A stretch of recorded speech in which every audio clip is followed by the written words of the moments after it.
Fagun Day, which when it came out was the subject of fairly sustained controversy in Bangladesh because of certain dialogue that was supposed to be in the film. Nobody really objected to the fact that the 1971 war was about a 5-minute backdrop to what's a fairly standard though brother, crook, etc. Muscle shirt open plot trajectory. People were much more concerned about a line in there which talked about the fact that the war ended with the intervention of the Indian army. That's really the sort of note that's of most nervousness and irritation within the Bangladesh context. So from how India, or at least the Indian Bollywood establishment, sees the war to Pakistan, let me go to an email I received on December 16th, the day I was flying to Kolkata. So my flight to Kolkata was at 5 p.m. This email came in the morning to a group of us. It's a long email, but I'll summarize the gist.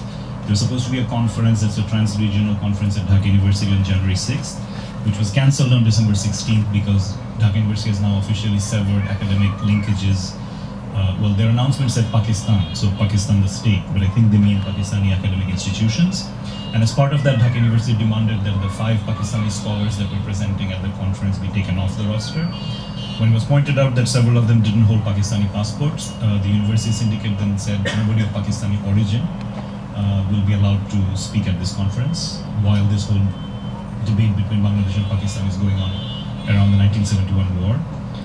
When I hear the words Pakistani origin, it of course puts me in mind of the Indian visa application, which requires you to say whether your parents or your grandparents were ever Pakistani citizens. And everybody from Bangladesh knows that if you put down they were, then your visa will get denied. So we've gotten into the habit of just leaving that blank or saying no. So it was interesting to see that politics play out in a different way in the Bangladesh context. The backdrop for this event is the latest round of diplomatic scuffles between Bangladesh and Pakistan over the 1971 war and about whether genocide was committed or not. The Pakistan government has taken various stances based on who has been in power. The latest round has been around the war crimes trial, where Pakistan state said, first they said we condemn these executions, and then when pushed at some point for reasons unknown, issued a statement saying, well, there was no genocide committed in 1971. This could be possibly preparing the ground for eventually fighting a legal case regarding reparations. I'm not really sure. But that murky terrain, of course, really affects academic discussions and exchanges between scholars.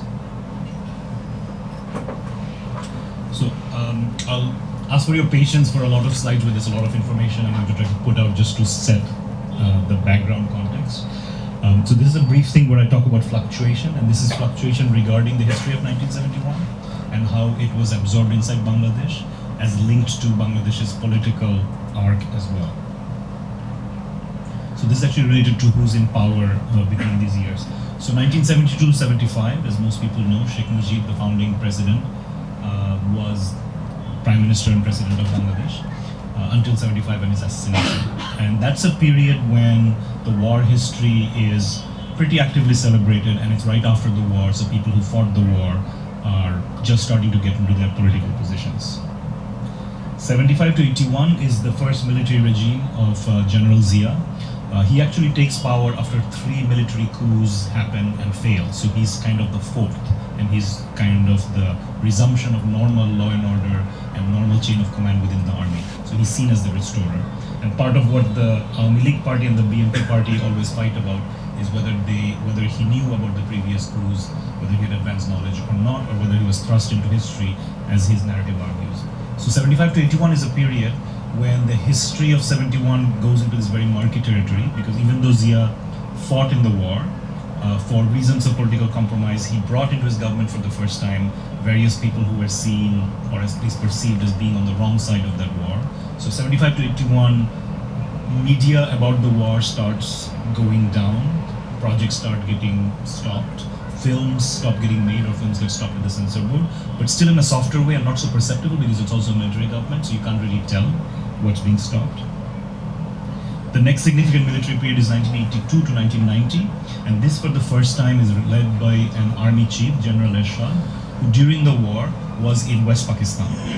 He was among this big group of Bengali officers who were in West Pakistan when the war broke out and who didn't cross the border, and whose loyalty became object of suspicion and debate after 71. So during his period, memories of the 71 war really stopped being discussed. It was a major barrier. Films stopped being made.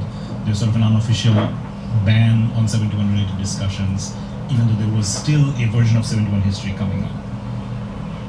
Then you get to 1991 to 2006. This is the resumption of democracy period. That's sort of one of the very few pictures of Khaleda Zia on the left and Sheikh Hasina on the right together.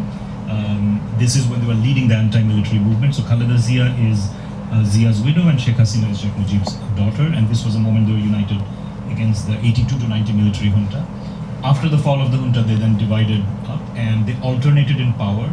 So 91 to 96 was Khaleda Zia, 96 to 2000 was Sheikh Hasina, and then 2001 to 2006 was Khaleda Zia again. And the period broadly was marked by the fact that during the Khaleda Zia period, 71 war was discussed less, and during the Sheikh Hasina period, 71 war was discussed more. And specifically for the Sheikh Hasina government, 1971 has started to become gradually and by now very strongly a major political advantage. And by now, by 2015, it becomes a primary point of distinction between the Awami League and the BNP.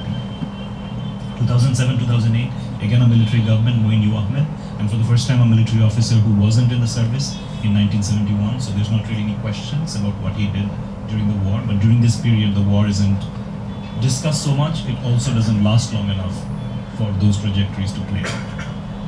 And then since 2009, we have the return of the Awami League government, Sheikh Hasina from 2009 to 13, and then since 13 to 15, again continuing.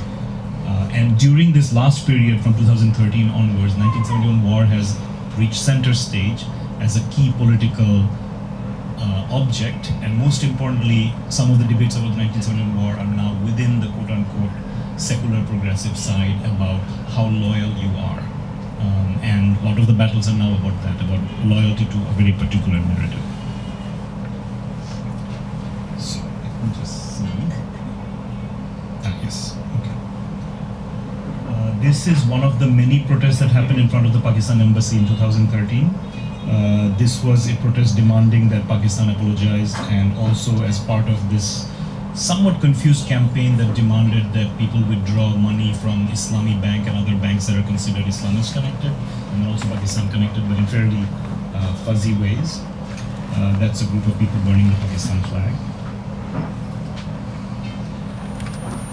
This is a poster just put up actually this week by Anand Kabir. It's being circulating a lot on the internet. It's actually about the Jamaat-e-Islami party and their attempt to also now do commemorations of the killing of intellectuals on 14th of December. Interestingly enough, the major intellectual that they have on top as a sign of somebody killed is Zohir Raihan, who actually wasn't killed during the war, but was killed in January 1972 under fairly mysterious circumstances. The conventional narrative is that he was killed by Biharis who were still holding out in an area of Mirpur, and he was killed by them. But it's not so clear, because January 1972, Bangladesh was already a liberated country with the Awami League government presumably having control with the Indian army of parts of the country. So he's an interesting choice by the Jamaat-e-Islami to put up as the person they want to memorialize. And Anand Kabir's reaction is fairly typical of these kinds of reactions.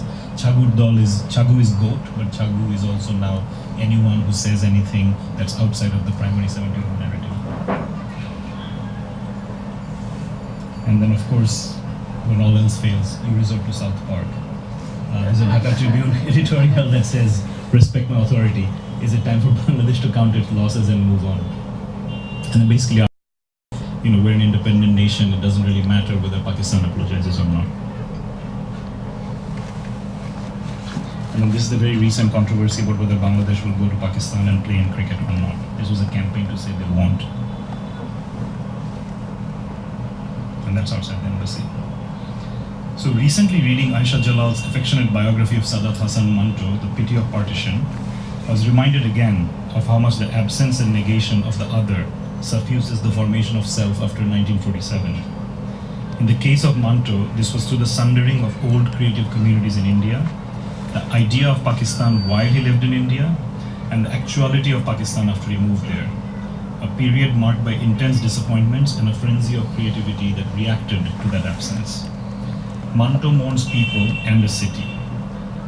Reading Jalal's Manto biography made me return to thinking about how a sense of a geographic other, an external or a stranger that is marked by borders, shaped East Bengal before and after 1947, how it marked East Pakistan after 1947, and how it continues to run through the self-actualization of Bangladesh since 1971.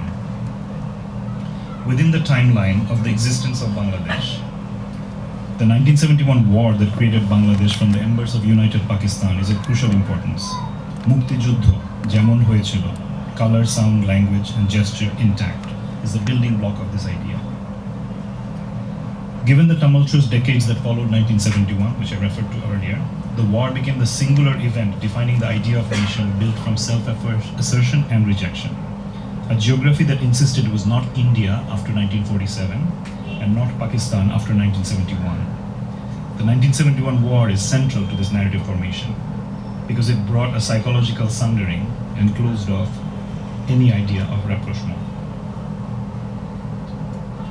But this sundering is not permanent or unidirectional, and its constant fluctuation make the rupture movement sharper. The last few decades have seen aggressive confrontations with the idea of Pakistan linked to the memories of 1971, but they've also seen embraces which have surprised many.